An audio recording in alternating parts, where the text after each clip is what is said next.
அனைவருக்கும் வணக்கம். இந்தியாவுக்கும் சீனாவுக்கும் நடந்து வருகிற டக் ஆஃப் வார்ல தட்டி தூக்கி இருக்குது இந்தியா அப்படிங்கிறதான் இன்றைய தலைப்பு செய்தியே நண்பர்களே. ஒரு மிகப்பெரிய விஷயத்துல சீனாவை பின்னுக்கு தள்ளி இந்தியா சீனாவை தட்டி தூக்கி இருக்குது. அது எந்த விஷயத்துல அப்படிங்கிறத இன்னைக்கு பார்க்கலாம். நான் எதை பற்றி பேச போகிறேன் அப்படின்னு நீங்கள் யூகிச்சிருந்தீங்க அப்படின்னா கீழே இருக்கிற கமெண்ட்ஸில் எழுதுங்க. யாரெல்லாம் இதை கரெக்டாக யூகிச்சிருக்கிறீங்க அப்படிங்கிறத நம்ம பார்க்கலாம். நம்ம சேனலை சப்ஸ்கிரைப் பண்ணாமல் இருக்கிறீங்கன்னா கீழே இருக்கிற சப்ஸ்கிரைப் பட்டனை தட்டிட்டு வாங்க நண்பர்களே வீடியோவுக்கு போகலாம்.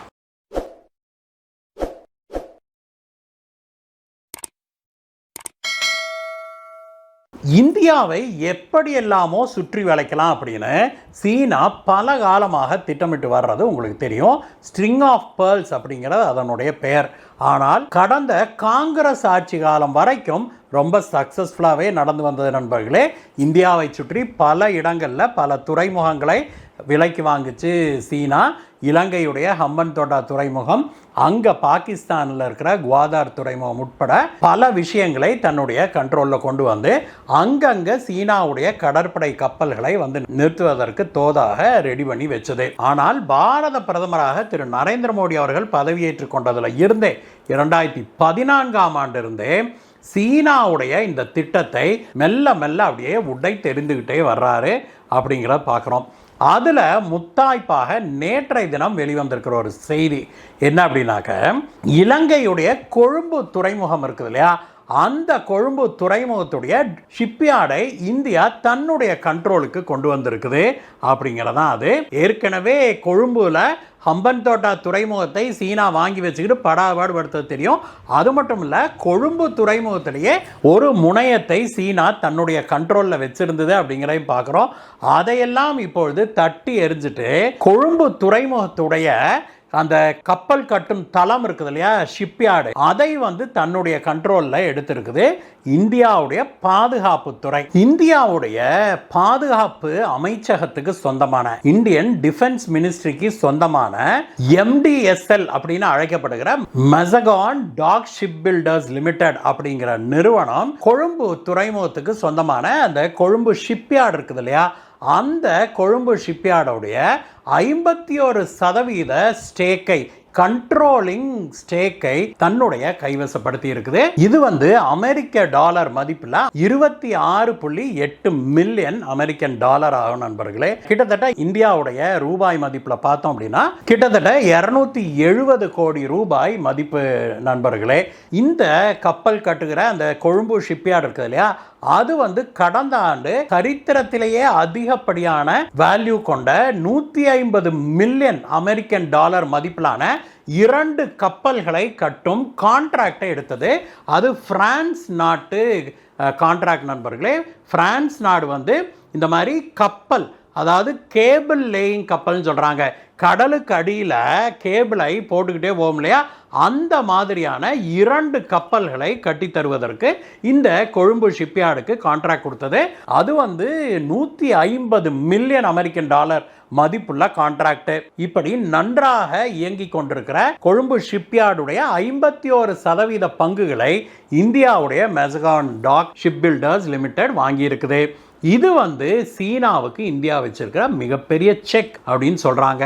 காரணம் என்னன்னா, ஏற்கனவே கொழும்புல பல ப்ராஜெக்டுகளை சீனா தன்வசப்படுத்தி இருக்கிறது நமக்கு தெரியும். ஹம்பன்தோட்டா துறைமுகத்தை சீனா வந்து இலங்கைக்கு கட்டுங்க, அது சூப்பராக இருக்கும்னு ஐடியா கொடுத்து ஒரு $1 பில்லியன் அளவுக்கு அதில் முதலீடு செய்ய வைத்து அந்த முதலீட்டுக்கு தானே கடனும் கொடுத்து அங்கே தன்னுடைய சீன நிறுவனங்களை கொண்டு அந்த ஹம்பன்தோட்டா துறைமுகத்தை கட்டுச்சு சீனா.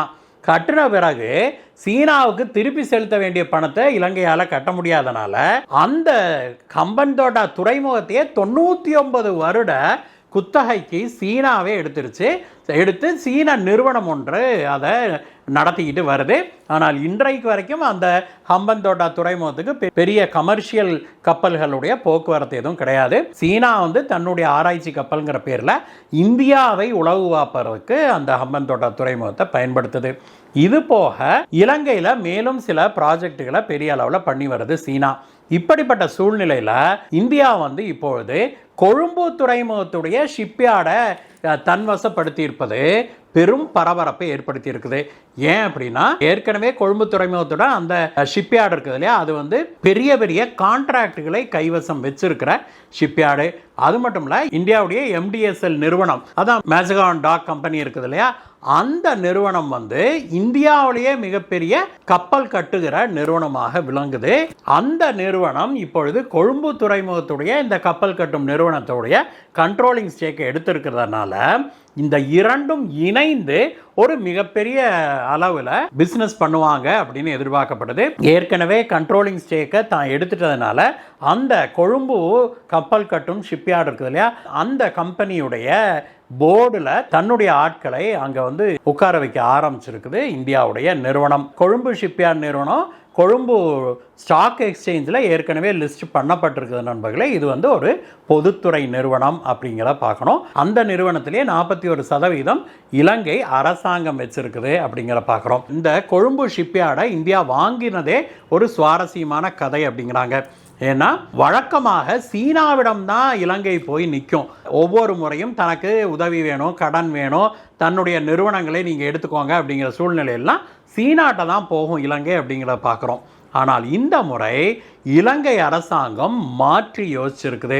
சீனாவிடம் போகாமல் இந்தியாவிடம் நேரடியாக வந்து உங்களுடைய இந்திய நிறுவனங்களை தயவு செய்து ஏதாவது ஒன்று எங்களுடைய கொழும்பு கப்பல் கட்டும் நிறுவனத்தை டேக் ஓவர் பண்ண சொல்லுங்க, எங்களால் அதை நடத்த முடியல அப்படின்னு சொல்லி இலங்கை வந்து இந்தியாவிடம் உதவி கேட்டது.